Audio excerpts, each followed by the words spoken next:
Hey YouTube, Sergeant Savinelli.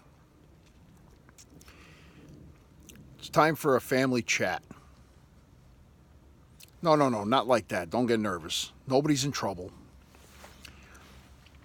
I put out a thought for the day where I asked if there was anybody else out there that thought that the car chase scene from Bullet was still the best car chase scene ever filmed. Got some big response. Seems like a lot of us think that it is, and some at least acknowledge that it was one of the top five, near the top. So I got to thinking. Things like that always had influence. And I thought it'd be neat to sit down and have a little family chat about some of our favorite vehicles throughout the years. Both TV and movie inspired and non-TV and movie inspired. So I came up with a list.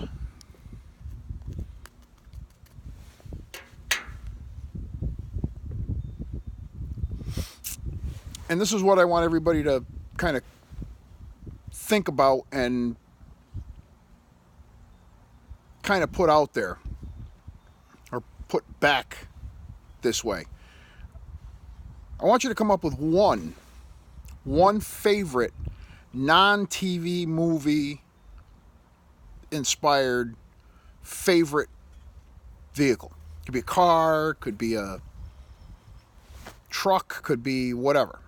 Something that is like your absolute favorite. If you had to have one vehicle, what would it be? Non-TV or movie inspired. The second part of this is I want you to come up with a list of your 6 favorite TV inspired vehicles. We all grew up in different time frames, and we all have different likes and dislikes, obviously. I'm just kind of curious to see what kind of influences we have in common and what we have different. So, everybody's always kind of coming up with these favorite lists. Top 5, top 10. Yeah, I don't. 6. 1, 2, 3, 4, 5, 6. Okay? By the way, a little housekeeping. Custom built, American Delight. Still, I can't put this stuff down lately. All right, so my favorite non-TV or movie inspired vehicle. If I had to have one vehicle, somebody said, "Hey, you can have any kind of car you want. What is it? What's it going to be?" I would have to say, for me, that would be a 1957 Ford Thunderbird. With the Continental kit on the back.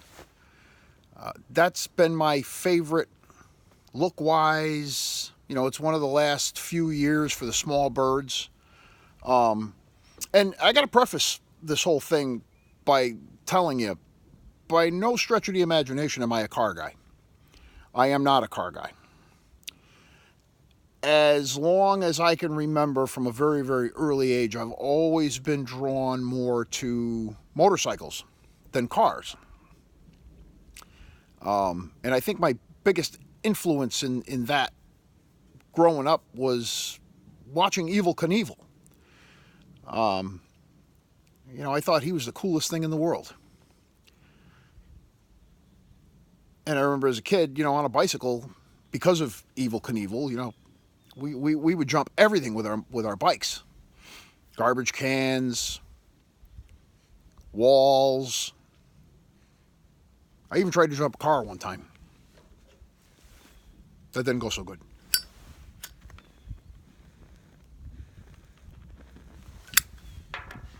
At some point, I think all of the spills that I took probably knocked some sense into me, because by the time I got old enough to ride a motorcycle, and Any desire I had to jump anything with a motorcycle had pretty much gone out of me.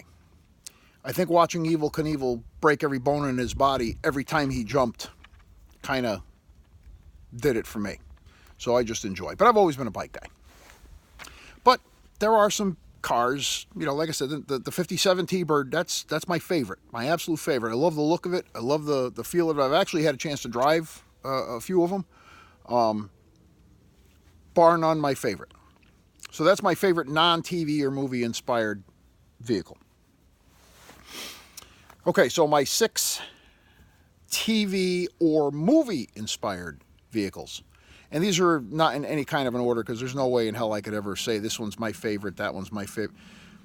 They all had a special place in my heart growing up, so I'm just going to read them off to you and tell you what they are.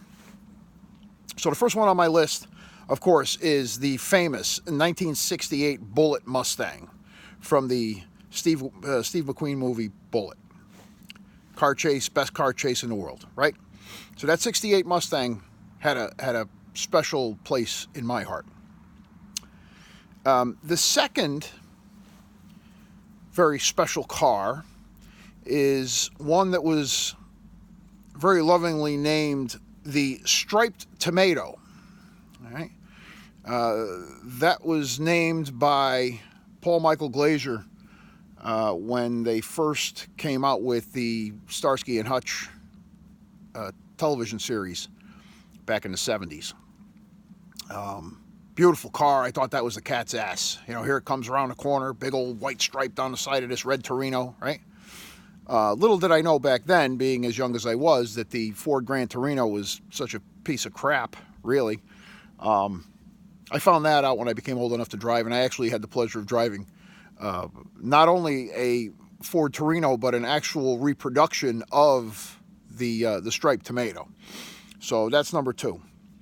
Number 3, none other than the venerable General Lee from the Dukes of Hazzard, the 1969 Dodge Charger with the Confederate flag on top and the big 01 on the side, bright orange, right, with the Dixie horn.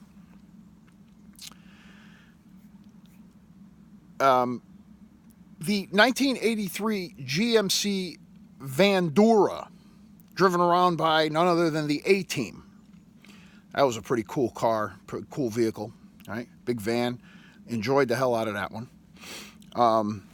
Another one that's going to ring bells with some people is the red Ferrari 308 GTS that Thomas Magnum drove around in the television series Magnum P.I., portrayed by Tom Selleck.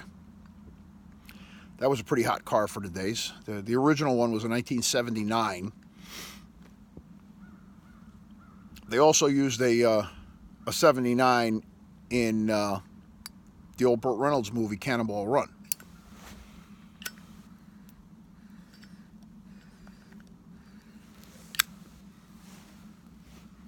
And last, but certainly not least, one of my all-time favorites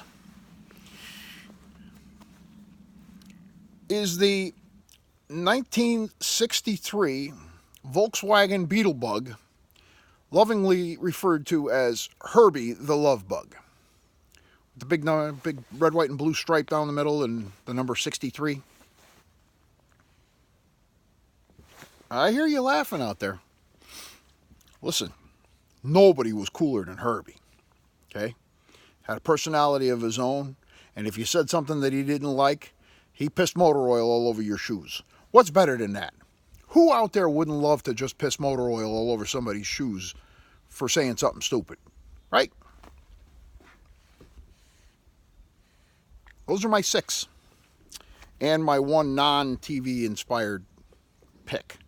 I'd be really interested to see what your choices are, what your picks are. These are the shows that, I watched growing up.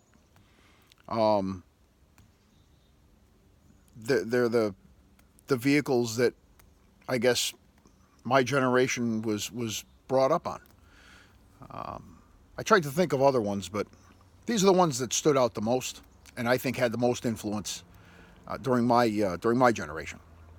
All right, so you can do this by comment. Hey, if you want to make a VR, you want to do a video, do a video. You know, we'll do this a face-to-face thing. If not, just throw your comments up on this video, and let me know what you think.